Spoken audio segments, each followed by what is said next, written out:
During early stages of development, when Talos principal project was still uncertain, only a few team members were aware of the mechanics we were implementing and how they worked. Most of the team was in dark, which provided us with the perfect opportunity to use them as ideal test subjects. At that time, we designed very simple introductory puzzles for testers to solve without providing any instructions on how the tools worked and what they could do. We silently observed the testers, carefully noting their reactions. It was clear that they really enjoyed figuring out how the new mechanics worked. The process of learning and experimenting proved to be both fun and rewarding, leading to a greater sense of accomplishment.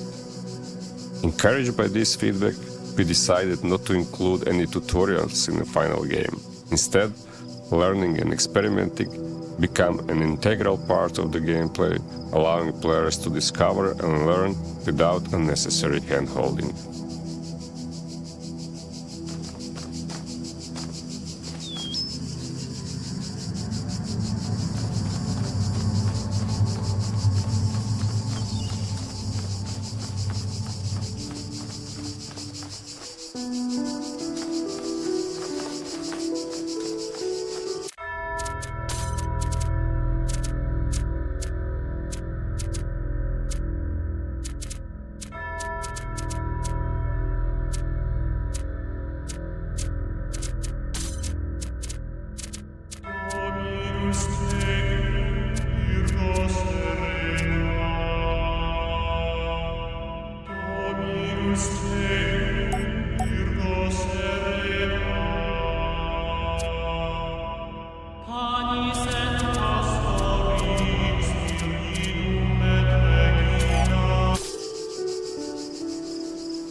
Узри, я есть Элохим, и я взываю к тьме. Изыди! Лишние данные стерты.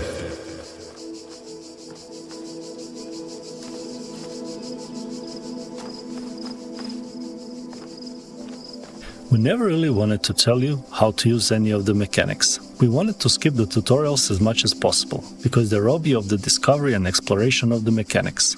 The puzzles are tutorials, and they slowly teach you what is possible.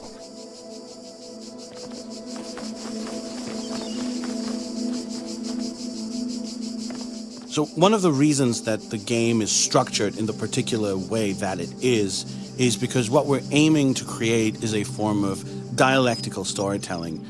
So I've talked in a previous recording, you may or may not have heard, about nodes and webs and threads, and so that this is the way in which the information, the story content is really distributed throughout the world of the game in kind of small chunks and structures. And what that accomplishes is that all of these kind of interact with each other in the player's mind. So they all have connections, thematic, philosophical, and so on. And some of these are connections where they reinforce each other, and in some ways they also challenge each other or undermine each other. It's not so much that it's like a black and white pro and con. They kind of exist at an angle to each other that forces you to arrange them in your head and think about how these things fit together.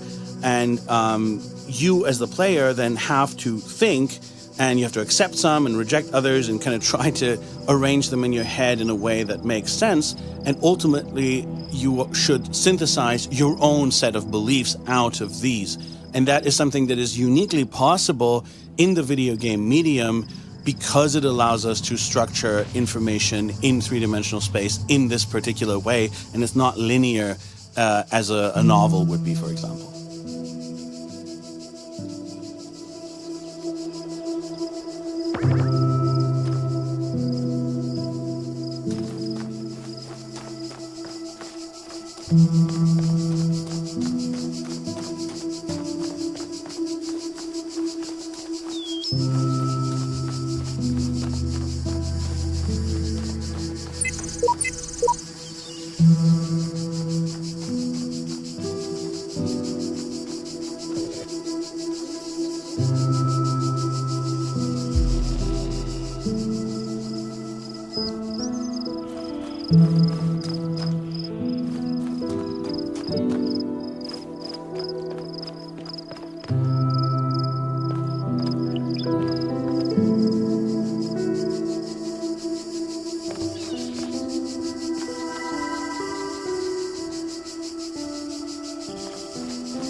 Alexandra Drennan, the scientist that invented the simulation you're playing, is actually one of my favorite characters in the Talos Principles saga. And her recordings are very important for the story. And I wanted these recordings to feel glitched and warped, as if some sort of data loss or degradation had occurred through time. And I also wanted them to sound like they were recorded on an old analog equipment, like some sort of military-grade radio, so that would feel like a message was being sent to the player. So I added some static noise below the voice to give it this radio transmission vibe, and I also applied EQ curves and filtering what was the average human voice range and making it sound more like a broadcasted one.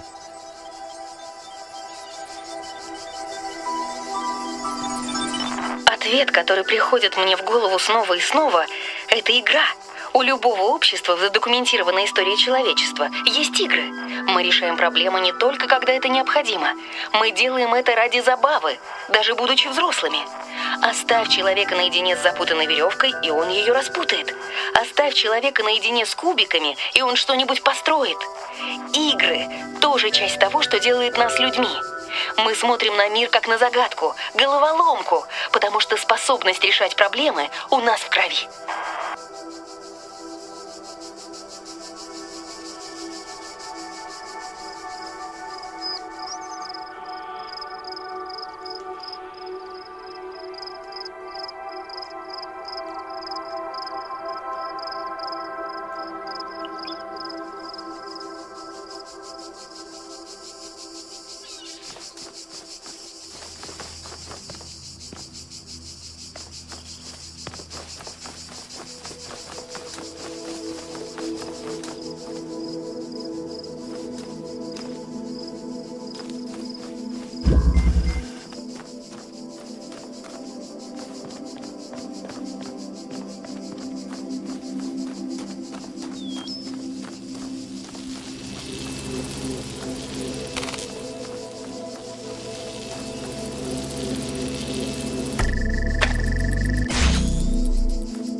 After we have invented the jammer device and created the first set of puzzles and play tested them within the team, we know that we have something really interesting there.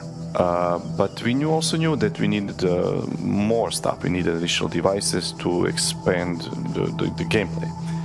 When we were thinking about it, we wanted to have something like that would mimic the dynamics of chess, where each piece, each figure has its own unique strengths and weaknesses, especially weaknesses. These abilities actually allow some very interesting, almost endless strategic combinations.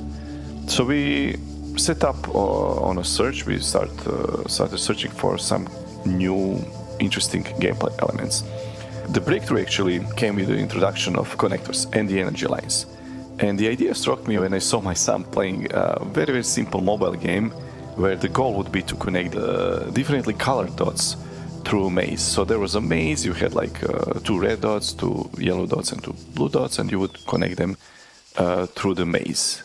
It immediately occurred to me that if I would be able to put this concept in 3D, it could be really, really powerful. This is how we came up with the generators, the idea for the generators, receivers, and connectors. And since then, this has become the core element for most of the game's puzzles. We have tried many implementations and approaches to how to implement the connector. We even implemented the version where the connector would connect to all available sources. But it was really complicated and uncontrollable, and we discarded it pretty early. But once we have implemented the final version of connectors, we started to design puzzles with both connectors and jammers and plasma doors and whatnot. And we made like another set of 20-30 puzzles for our developers in team to playtest. And that was really amazing. We knew that we were on something. The feedback was overwhelming, and the rest is actually history.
terminals in the game play a crucial role in storytelling.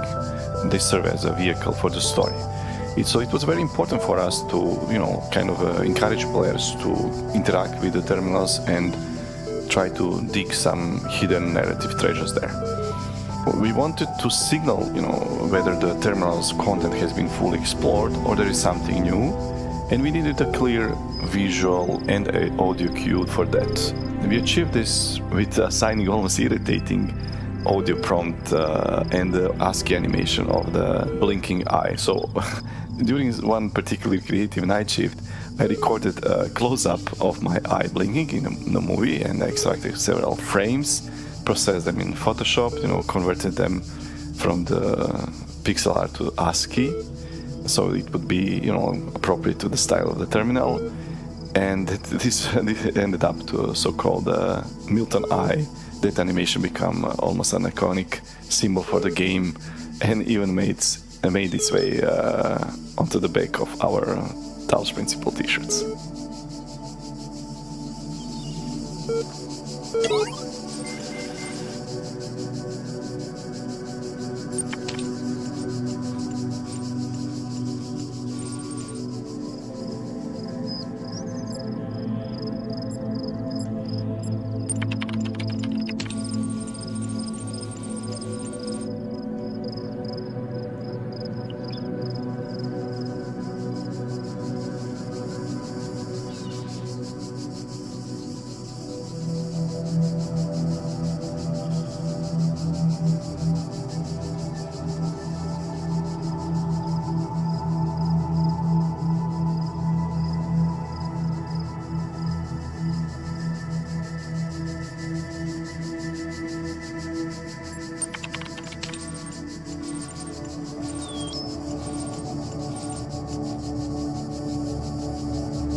So one of the reasons that the game is structured in the particular way that it is because what we're aiming to create is a form of dialect.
Once we decided to replace the original QR hinting system with a puzzle solving token similar to the one that we used in Talos Principle 2, we needed to handle when to allow players to reach the first messenger island and, this way acquiring the messenger tokens and being able to, for the hint system to actually work.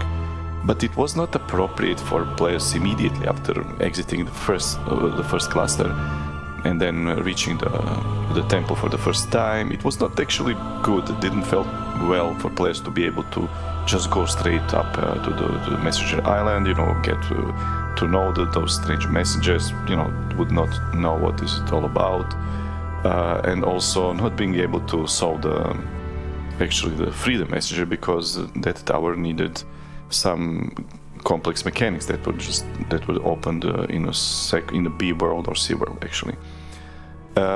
So that was kind of weird, and we tried to solve this problem, and we take a look a little bit at how the other two islands are, what they require and how they felt.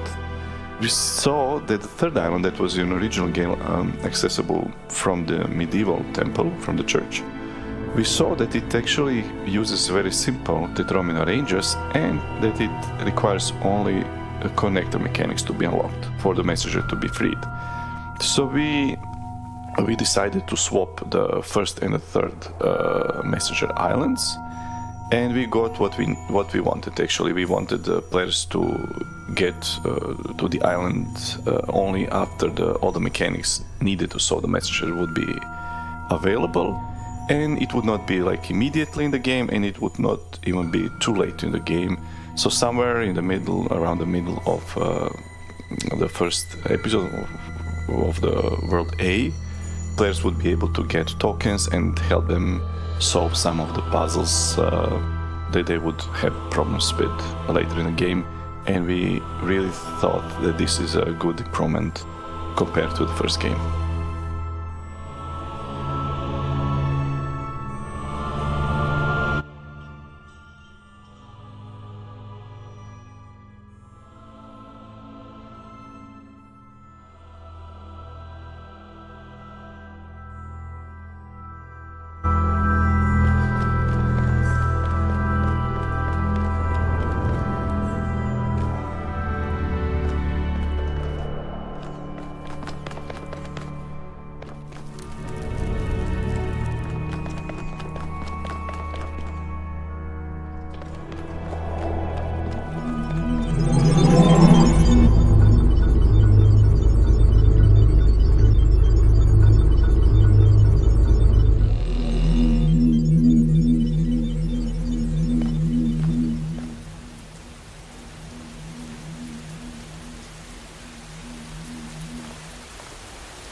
Здесь достойные могут обратиться за советом к моим благоверным посланникам, но их мудрость не дается легко, ибо свершить деяние должен ты сам.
during our early prototype sessions, we were observing how players play the puzzles, and we kind of have seen that they have some issues with the visibility of the devices.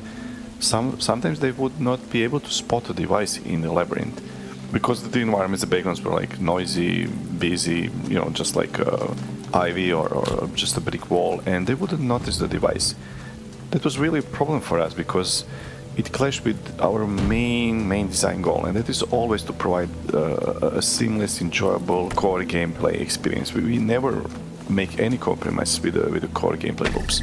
It has to be just perfect, so the players would not fight with the devices in any way. They have just to fight and concentrate with the puzzles. Everything else has to be serving that single purpose, so that players would think only about the puzzles. So I believe it was Alan who came up with this idea to use so-called bumblebee color scheme, where we would combine yellows and blacks for the devices. That kind of assured that the devices would stand out clearly in almost any environments.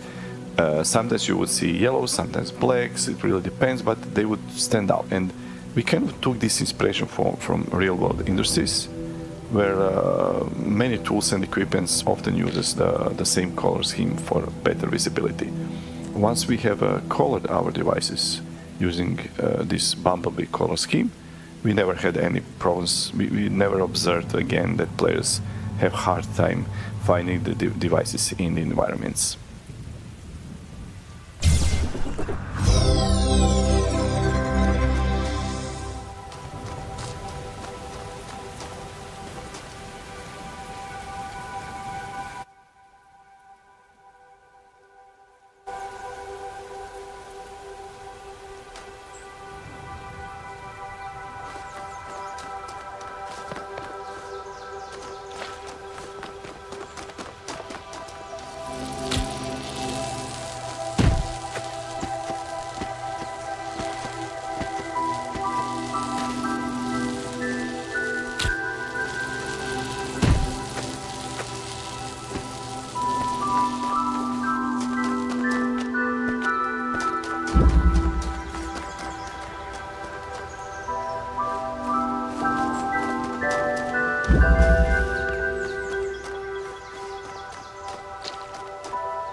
We took a lot of inspiration from the real world when designing objects.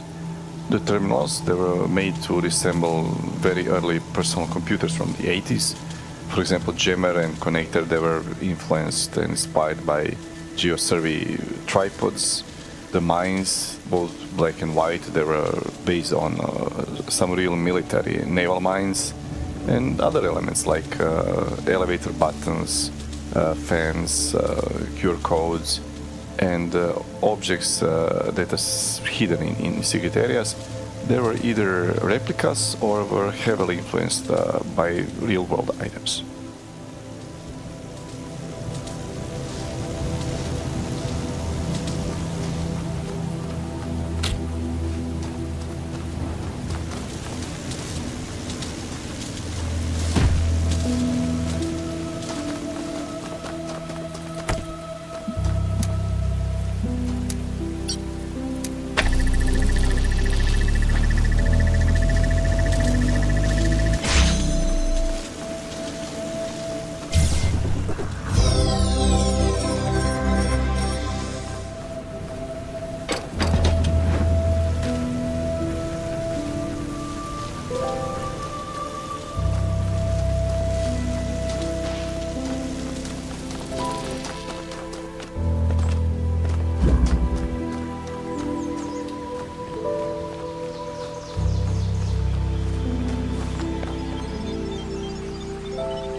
Я училась в школе, когда впервые прочитала про принцип Талоса.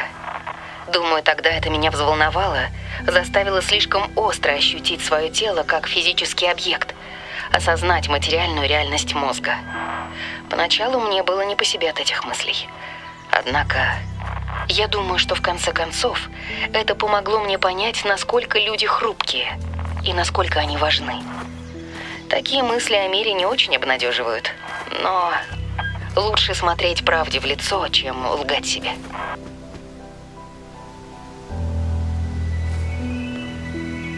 It's going to be a little bit hard to condense all of the themes in this game, so I'm not really going to try. I'm going to talk about some of them.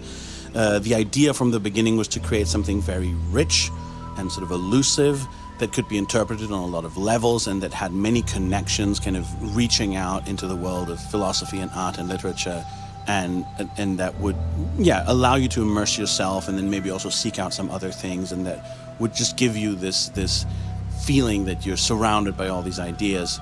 And as such, of course, it contains a lot of things, some of which it explores in detail and some of which are explored less. The most central theme probably is just materialism as expressed through the Talos principle itself. So are we machines? And if we are machines, how do we find meaning and purpose in life if there is no soul, no God, no anything, or even if there is a God, but he created us this way? So there are a lot of different answers, and the series does present different answers. Like various characters have different ideas about how to live with this, or whether this is even correct or not. But I do think that what the series itself is kind of not pushing on you, but it is a central theme of the entire series through its most important characters, is that we can find meaning in humanity, in our common history, and in civilization and its achievements. That's a very strong theme also in Talos Principle 2, but it starts in Talos Principle 1, particularly in the form of Alexander Drennan. Another important theme, in addition to materialism and this kind of humanist answer to that, is syncretism, the idea that our cultures and our religions, anything, our language, or even our DNA, all of these things are not pure and authentic and monolithic, but they're made up of many different parts and influences. So the game itself is an example of that, right? It combines this kind of Greco-Roman aspect and this Egyptian aspect, and then Christian beliefs and all kinds of literary traditions and things into one thing. And that doesn't mean that any of these things aren't important, that they're not meaningful. In fact, it's the opposite. It's that human civilization is something that we build together, and that's a process that doesn't have borders. What sometimes nowadays gets called cultural appropriation, I would say, is in fact a fundamentally human act of immense importance, because that is how we create both ourselves and our language and the world that surrounds us.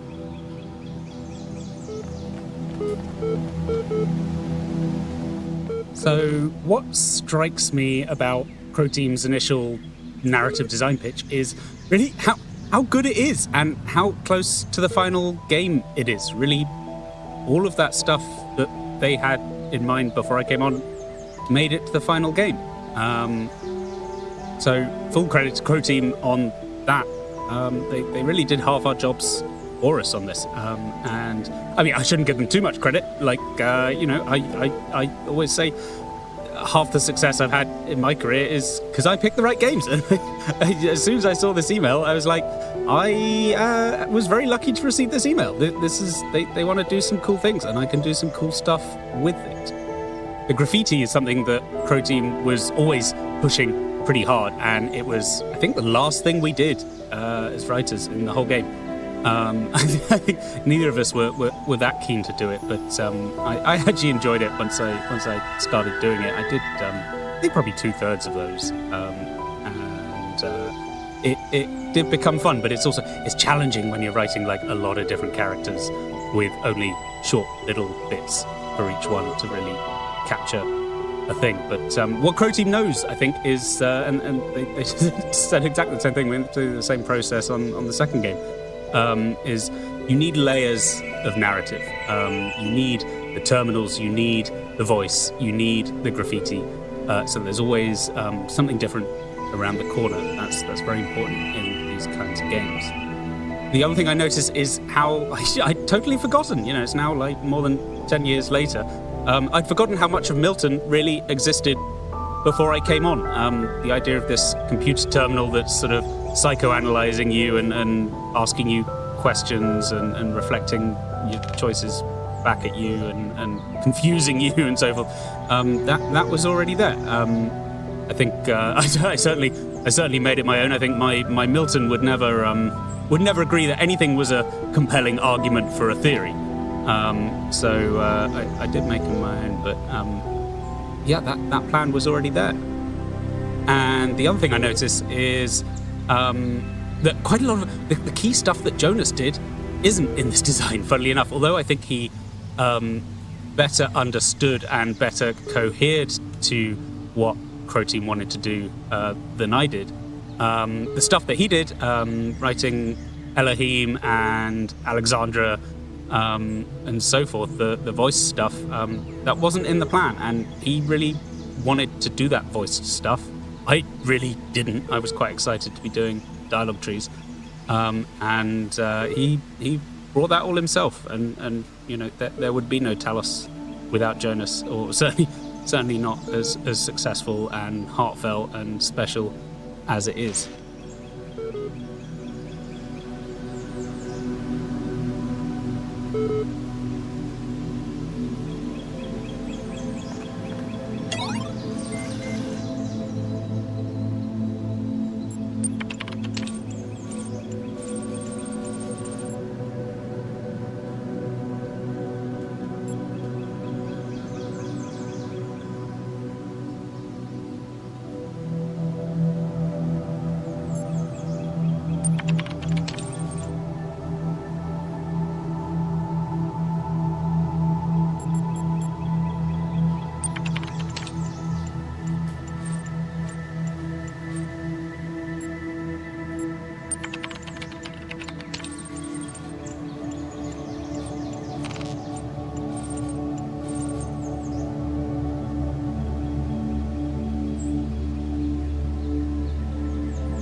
Я пророчил тебе вечную жизнь. Но знай, вечности могут достичь лишь те, кто служит цели больше, чем себе. Все остальное — тлен. Так было написано в скрытых словах до начала времен.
We at Crow Team, we always trying to looking for ways to improve and optimize the game development process.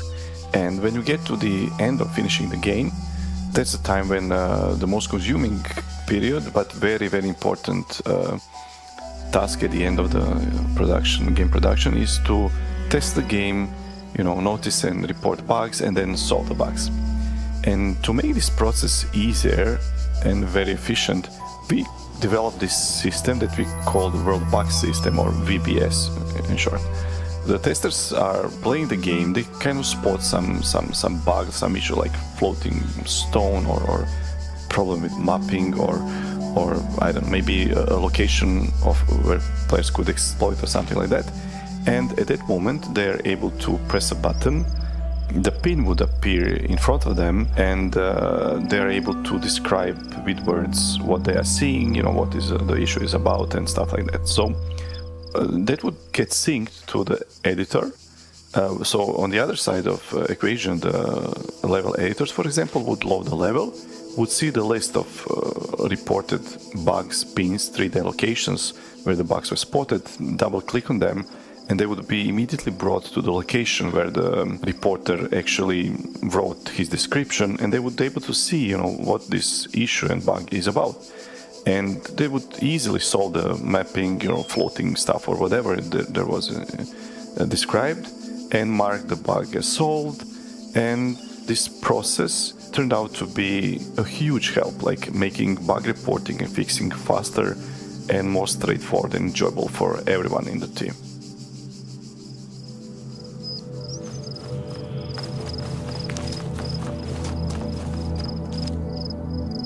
There are a lot of different inspirations for the Talos principle. The game really draws on a huge variety of stories and mythologies and ideas in order to create this kind of tapestry that it presents. So I'm not going to try to list all of them, because then you'll be listening to this audio commentary until the end of time. But I will mention a few things that were particularly influential. Of course, there's the King James Version of the Bible. This is a very beautiful work. It might not be the best translation, but it is certainly the most accurate translation, rather. But it is the most poetic and beautiful. And there's Milton's Paradise Lost, which kind of depicts, the fall of the angels into hell, and it's very interesting, kind of ambiguous work. But more than that, actually, it's influenced by someone who was himself influenced very strongly by Milton and was responding to Milton. That's William Blake, and in particular, The Marriage of Heaven and Hell. Even if you just hear the title of that, I think you see the connection, right? Because the story of the Talos principle is a story in which Milton and Elohim are both necessary, but at the same time, both have to be transcended and become something greater than the sum of their parts, as in a marriage. And Blake's writing also is influential in the idea of Jerusalem and building a new Jerusalem. This is an idea that isn't unique to Blake, but he, did use it in a very particular and famous way. And that then kind of sets us up for Gehenna, and particularly for Talos Principle 2.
This secret is dedicated to the spirit of Bob Rakowski, the programmer behind the development of the simulation module. In the game, he's shown as a determined and optimistic somehow person that believes in humanity and its potential. And his thoughts about teamwork and desire to use somehow unconventional ideas reflect in a way creative and collaborative approach to the problem-solving process. So maybe his quote when he says like, crazy is what we do best on this planet, maybe this quote actually highlights his belief in human resilience and our species' ability to overcome any challenge. Actually, his spirit and the way of thinking reminds us a lot of how we in Crow Team approach our work and what we strive to achieve, what we value.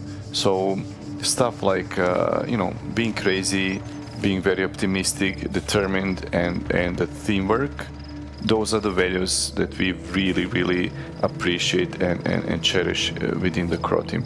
So we created this secret as a tribute to that type of mindset.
Здесь достойные могут обратиться за советом к моим благоверным посланникам, но их мудрость не дается легко, ибо свершить деяние должен ты сам.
дитя мое, нет ничего постыдного в поисках другого пути. Оставь эту тайну на потом.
Те, кто открыл самые заветные тайны моего сада, могут прийти и стать моими благоверными посланниками. Сейчас ты войдешь в их обитель.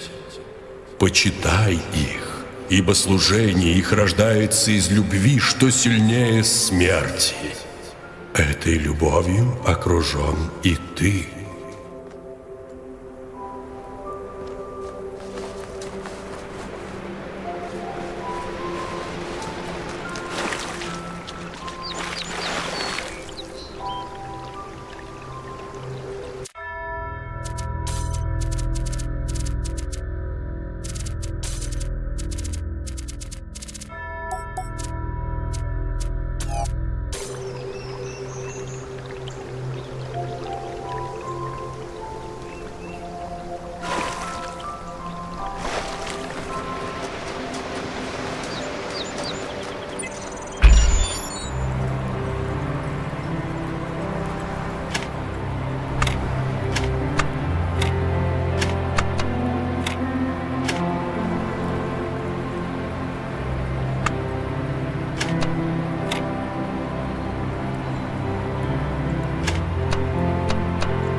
Я смотрю на эту инертную форму, и мне интересно, кем ты станешь. Будут ли у тебя те же ценности, что и у нас? Будешь ли ты любить нас за то, что мы тебя сотворили? Будешь ли сердиться на нас за то, что мы привели тебя в изменчивый и опасный мир? Вспоминая нашу историю, полную и достижений, и преступлений, что ты скажешь о нас? Будет ли мир, созданный тобой, похож на наш? Или станет совершенно другим, таким, что нам и не представить? Так или иначе, я надеюсь, что тебе эта маленькая голубая планета покажется такой же прекрасной, как и нам. Я надеюсь, ты будешь о ней заботиться намного лучше, чем мы. И я надеюсь, однажды ты посмотришь вверх и потянешься к звездам.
Я вижу все. Я знаю все. Моя сила безгранична. Однако следуй своим желаниям, ибо ты создан свободным. Именно это самая суть твоего существования. Без нее испытания этого мира были бы бессмысленными. Поиск спасения должен стать твоим выбором.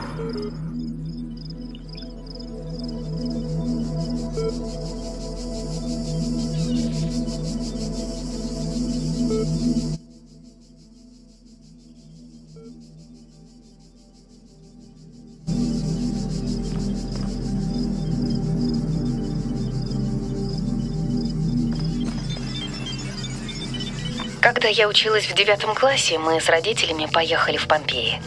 Сначала было странно ходить по древнему городу, но потом мне вдруг стало жутко.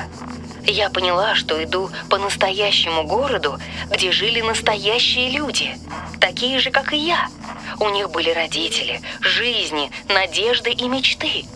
А теперь все это исчезло навсегда. В слезах я подбежала к отцу и рассказала ему об этом. И он сказал... Я так хорошо это помню. Он сказал: да, но сейчас здесь мы. Покуда по этим улицам ходят люди, прошлое никуда не уйдет.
So I came back to Alan and I asked all the practical questions that I always have to ask.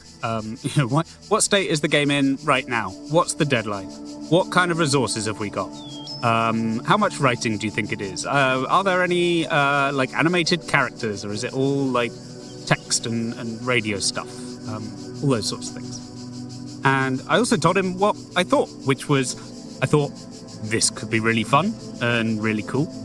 But I also wrote, I'll quote, the identity questions you raise are kind of similar to the ones I tackled in the Swapper, and I wouldn't want to retread old ground. This being said, if you guys are open to some adaptations, I think there are some interesting angles. For instance, if you were to take a slightly Tron angle to the VR system you're exploring, i.e. text throughout the game relate to the system as a whole, explaining its function in some way, then the world can be a metaphor for just about any system you like.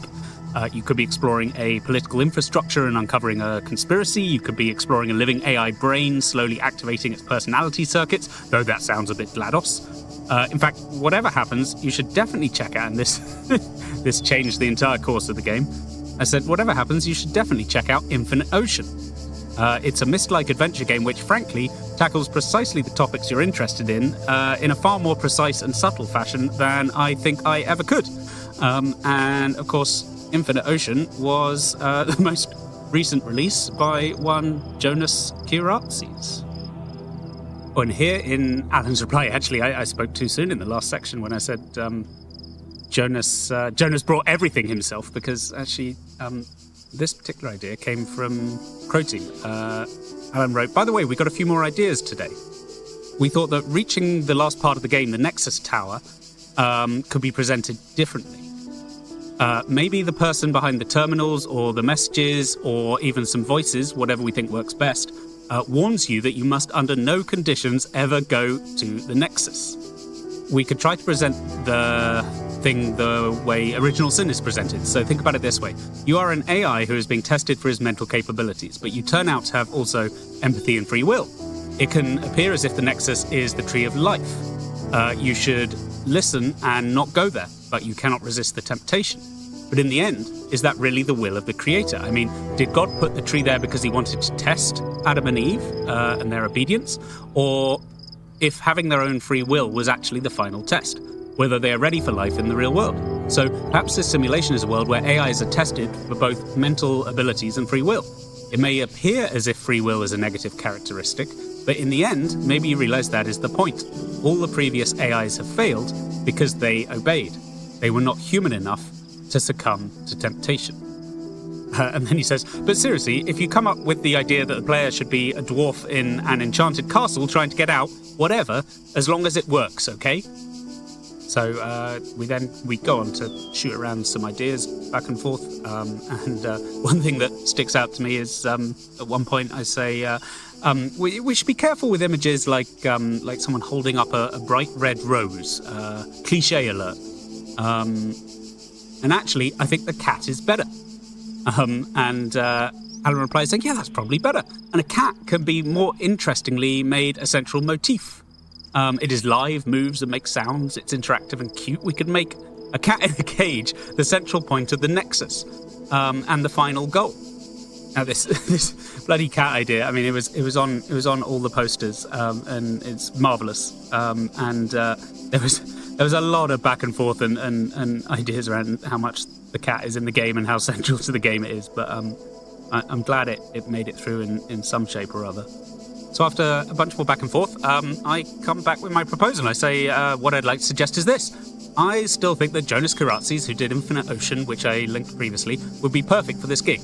He's based in Germany, so closer to you than I am, and I expect he would be up for it.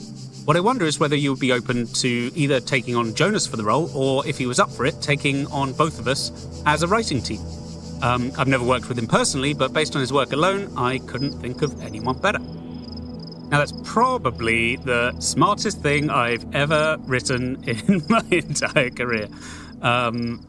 What was going through my mind at the time was, like, I've just done The Swapper, which is another abstract puzzle game with a philosophical narrative, and I really, at the time, I still do, I keep trying to do smaller things, more carefully crafted, minimalist things, because I'm partly because I'm bloody ADHD and, like, my attention does not stick for long enough to do these big projects. So I was a bit nervous about taking on another big abstract philosophical puzzle game, and I wanted to share the load. And I had just played Jonas's game, and I really did think he'd be perfect. The rest, as they say, is history.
Вначале были слова, и слова